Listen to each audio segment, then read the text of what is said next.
Lighting the portrait.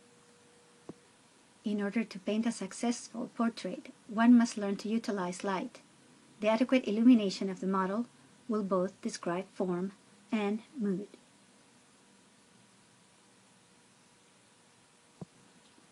Now let's take a look at the multiple planes of this decahedron. The play of light and dark on the surface of an object will depend on the direction and strength of the light source. The planes, which are bathed by light, are called the light mass, and are constructed by high key values or tints. Planes that are in the shade are part of the dark mass, and are described by low key values or shades. Note that the dark mass consists of both core and cast shadows.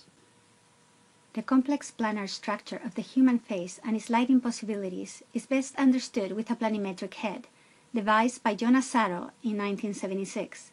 Once again, illuminating the head will produce a light mass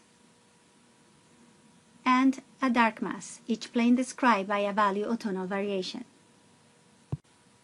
The best directional light for portrait painting is one that describes the form of the facial structures, creating a sense of visual volume through value contrast. Frontal lighting usually washes out facial features and facial structures, relegating shadows to the edge of the form. The face then is described by tints. Side and three-quarter directional lighting describes form successfully in both its strong and soft varieties.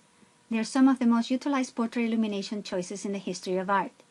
Additional light can be used to open the shadows, as is shown in this example, with blue light on one side and warm light on the other.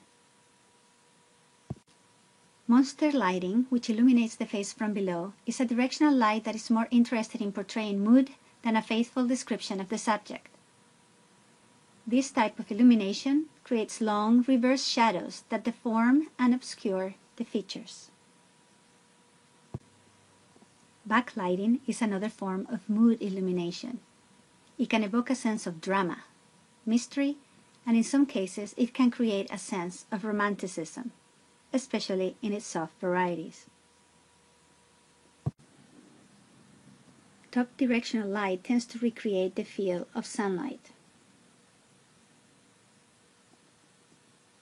It is also used to indicate inspiration and enlightenment from above. In all, the more planes the light describes, the more volumetric the portrait will be. Thank you for viewing this presentation.